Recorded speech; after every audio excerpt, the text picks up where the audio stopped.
Assalamualaikum warahmatullahi wabarakatuh. Kami dari Waalaikumsalam. kelompok 7 ingin mempresentasikan hasil kerja kami yang berjudul Islam menghadapi tentang modernisasi. Baik, saya akan membacakan tentang yang berjudul Bagaimana Islam Menghadapi Tantangan Modernisasi.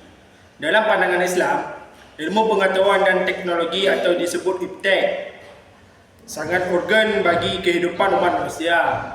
Tanpa menguasai iptek, manusia akan tetap dalam lumpur kebodohan, keterbelakangan dan kemiskinan. Penguasaan manusia terhadap iptek dapat mengubah eksentasi manusia dari yang semua manusia. Oleh karena itu, Islam menetapkan hukum mempelajari ilmu pengetahuan dan teknologi adalah wajib. A. Memahami konsep Islam tentang iptek, ekonomi, politik, dan sosial budaya.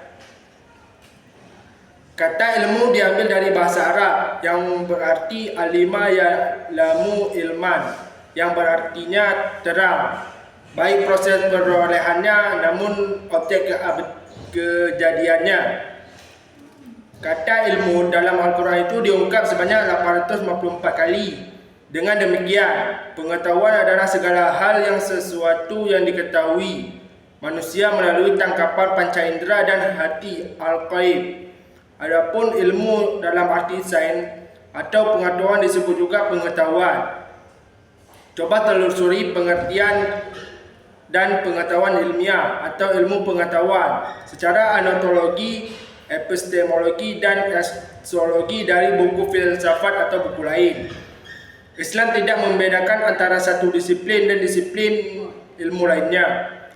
Semua disiplin ilmu pandang penting dan mulia di sisi Allah. Sekarang tentang seni. Seni merupakan ekspresi kesetiaan hati. Hati yang bening melahirkan karya seni yang berada, sedangkan hati yang kotor tentu melahirkan karya seni yang tidak berada. Ini budaya bangsa Indonesia yang pada masa makhluk tidak hanya mengimplementasikan pemahaman para seniman terhadap ajaran Islam, namun juga karya seni dimaksudkan sebagai media untuk menciptakan kerukunan, kegotong royongan, kontrol sosial, bahkan menjadi pengunggah semangat mengusir penjajah. Coba susunlah argumen akademik. Bagaimana pandangan Islam tentang ekonomi? 1. Barang dan jasa yang diproduksi. 2. Sistem produksi yang akan digunakan untuk menghasilkan barang dan jasa tersebut. 3. Sistem distribusi yang berlaku di antara para pelaku ekonomi. 4. Antisipasi terhadap fluktuasi faktor-faktor produksi. 5. Antisipasi terhadap fluktuasi pasar, mulai dari inflasi, resesi, dan lain-lain. 6. Ikhtiar manajemen produksi dan distribusi agar efisien.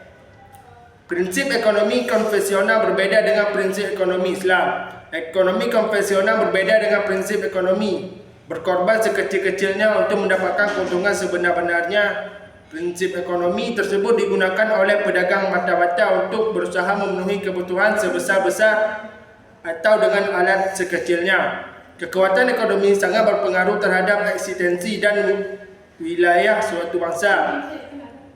Bangsa dan ekonominya kuat akan menjadi bangsa yang berwibawa di hadapan bangsa lain. Setelah Perang Dingin antara Blok Timur dan Blok Barat berakhir, maka kriteria negara kuat beralih dengan ukuran secara militer ke ukuran kuat dan ekonomi. Bagaimana pandangan Islam tentang politik? Politik yang dalam termasuk Islam disebut merupakan bagian integral atau bisa disebut tak terpisahkan dari fikih Islam. C. Menggali sumber historis, sosiologi, dan filosofi tentang Islam. Kemajuan yang dicapai oleh umat Islam memang telah diletakkan dasar-dasar oleh Rasulullah. Beliau mengajarkan kepada para sahabat bahawa menguasai ilmu adalah wajib. Kewajiban yang tidak membedakan laki-laki dan perempuan. Kalau perlu, menurut Nabi Muhammad SAW, kita belajar untuk mendapatkan penguasaan ilmu, meskipun harus pergi ke negeri Cina. Secara teologis, Allah telah menetapkan bahawa yang akan dapat kemajuan pada masa depan adalah bangsa yang mengetahui ilmu pengetahuan dan dilandasi dengan iman. Dalam sejarah kita dapat menyaksikan kemajuan iptek umat Islam membawa kemajuan bagi umat Islam dalam bidang ekonomi, politik, budaya, dan pendidikan. Mengapa mengawal sistem pendidikan begitu penting? Karena berbicara arah kemajuan bangsa ini pada masa mendatang. Jika landasan pendidikan kita tidak sesuai dengan arah dasar bangsa ini, maka berarti pengkhianatan terhadap konstitusi. Oleh sebab itu, landasan dan arah pendidikan kita tidak boleh lepas dari wajib. Ajaran Islam tidak mengandung kesulitan dalam segala aspek. Sebaliknya, ajaran Islam itu mudah dan masih dalam batas-batas kekuatan kemanusiaan. Tidak ada aspek ajaran Islam yang dalam pelaksanaannya di luar kemampuan manusia. Allah sendiri menyatakan menghendaki kemudahan dan tidak menghendaki kesulitan dalam beragama Islam. Quran Surah Al-Baqarah ayat 185. Tidak banyak mengandung taktif.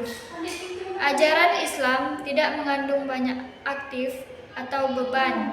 Kerangka dasar ajaran Islam hanya 3 pilar, yaitu akidah, syariat, dan akikah, atau biasa disebut akhlak. Sekian presentasi kami hari ini.